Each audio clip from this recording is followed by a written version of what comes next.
Ici, une unité de fabrique artisanale de savon appelée Kabakourou, bien connue des populations en Côte d'Ivoire. La production est journalière. L'œuvre des femmes, aidée par quelques hommes assurant des tâches spécialisées dans le processus de fabrication. Bienvenue à Diatokro, village de la région du Sud Komoué, à une quinzaine de kilomètres d'Aboisseau, le chef-lieu de région. Ce qui frappe dans cette localité, c'est sa spécialité connue, la production de ce savon artisanal Kabakourou. Dans chacune des habitations, au moins une femme en a la maîtrise et le secret. Je paye huile rouge et puis je mets mettre au feu. Quand ça devient blanc, donc après ça, je ramasse encore, je vais mettre dans l'autre barrique. Je mets payer soda. Je vais le mettre dans l'eau pendant 3 jours avec sel. Si je mélange pendant 3 jours, que c'est refroidi. Moi, mais je ne fais pas. Je prends les garçons pour venir faire. C'est eux qui mélangent et c'est eux qui font. Un barrique à 5 000. On fait la récolte chaque fin de mois. Donc maintenant, les femmes sont ramassées, on leur donne les graines. Pour faire savon, on ne leur donne pas le régime. On leur donne les graines. Puis on laisse, quand c'est bien mûr, là, c'est les graines qui tombent. Les graines de palme, élément essentiel dans la fabrication du savon Kabakourou. Si les femmes n'en sont pas les productrices, elles s'illustrent dans sa transformation. Dans des conditions extrêmement pénibles et sans équipement adéquat, dans un cadre de travail tout aussi inadéquat, où l'outil de production, l'huile extraite des graines de palme au savon qui en est issu, à la fin du processus, est encore archaïque et rudimentaire. Elles produisent et produisent, en moyenne, 30 tonnes de savon par mois, exportées vers les pays de la sous-région, l'équivalent d'un camion remorque. Aujourd'hui, la commande a doublé. Parce que aux années antérieures, on faisait au moins chaque 2 mois, chaque 3 mois, un chargement. Mais aujourd'hui, on fait au moins 2 chargements par mois.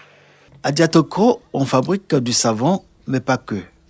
Les femmes s'adonnent également à l'activité de transformation du manioc, tubercule à partir duquel on peut obtenir d'autres dérivés. Les gens payent pour faire gari, plakali, atieke, akumbe. D'autres même pour faire dokounou. On mélange avec maïs pour faire dokounou.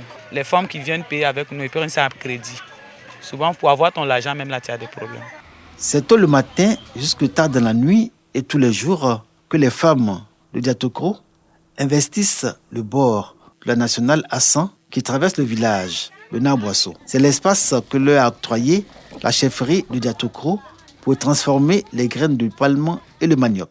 Un endroit que certains jeunes du village appellent ironiquement zone industrielle. C'est dans une dynamique de relèvement économique que chacune de ces femmes y trouve son compte. Chaque matin, on vient ici pour venir tailler manioc. Des fois, le couteau nous coupe, mais on travaille quand même. On est dessus. Matin, on quitte à la maison pour venir travailler.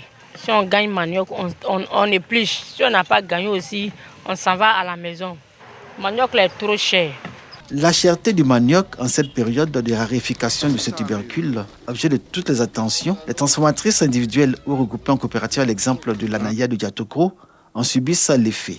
Il faut débourser entre 235 et 260 000 francs CFA pour un chargement de bâcher, 70 000 francs CFA pour celui d'un tricycle. Quand on y ajoute la paye des journalières, comme les éplucheuses, les laveuses de manioc, sans compter le prix du broyage, selon les transformatrices, cela explique aujourd'hui pourquoi les produits dérivés du manioc sont devenus chers, à commencer par la pâte. Souvent, on s'arrête ce jour quand le soir, on ne gagne même pas. On rentre encore et puis demain encore, on sort encore pour commencer. Les anciens, on est là. Non, c'est pas facile même, parce que le manioc est trop cher. On n'a pas les moyens pour travailler. Elle ne se décourage pas pour autant. Les femmes transformatrices du Diatokro, de vraies battantes pour qui toute difficulté est un défi. Aujourd'hui, elles ont fait leur preuve et envisagent d'aller encore plus loin. Au-delà de l'autonomisation déjà acquise et le respect de la communauté qui a fini par reconnaître la valeur et la place de la femme en tant qu'actrice participant au développement économique et social. Nous voulons un financement pour créer une chaîne de valeur pour le plakali, même pour le savon Kabakourou. Parce qu'actuellement, nous travaillons archaïquement, avec nos forces. Donc nous voulons un appui. Nous les soutenons, les encadrons. L'exemple de Diatokro a inspiré. Elles envoient le plakali au Sénégal, le Kabakourou au Burkina. Or, le Garba que les femmes font, ça ne peut pas être exporté. Parce que quand on veut exporter, il faut vraiment avoir du matériel adéquat pour pouvoir sécher la tchéké. Ayeno, un village voisin, dans le domaine de la tchéké, veut être ce qu'est Diatokro en matière de production de savon kabakro et de pâte de manioc. Une ambition qui passe par le regroupement de productrices en coopérative pour un meilleur écoulement de leur attiqué.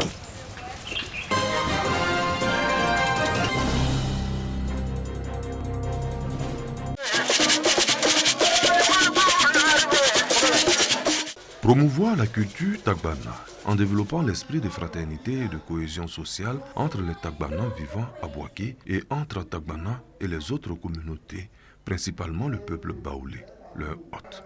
Tels sont les objectifs que s'est assigné l'association des ressortissants des sous-préfectures de Tafiré, Badika, Nidieka. Au foyer des jeunes au quartier Koko, cette structure organise la 2e édition de la journée socio-culturelle. La promotion de la culture en pays tagbana est le thème de cette activité. Le leitmotiv de notre association, c'est d'abord regrouper tous nos parents qui sont résidents ici à Bouaké et de participer activement au développement de la ville de Bouaké et par la suite nous retrouver sur notre terre natale afin que nous puissions dire aussi notre mot qui concerne le développement aussi de notre chère patrie, Tafiré, Badika et Nidieka. Parrain, le directeur général du guichet unique du foncier et de l'habitat, Ousmane Koulibaly, invite ses fidèles à consolider le vivre ensemble et à soutenir les actions de développement du président de la République, Alassane Ouattara, tout en exhortant à favoriser le vivre ensemble en cette année électorale. Si on perd notre culture, on aura perdu nos racines. Aux jeunes, je dois dire de ne pas suivre les appels des sirènes. On leur demande de développer la Côte d'Ivoire, de développer le handball. Des danses traditionnelles et des séances de gastronomie ont meublé cette journée socio-culturelle qui a drainé un public venu des régions de Béké, du Bélier, du Béré et du handball.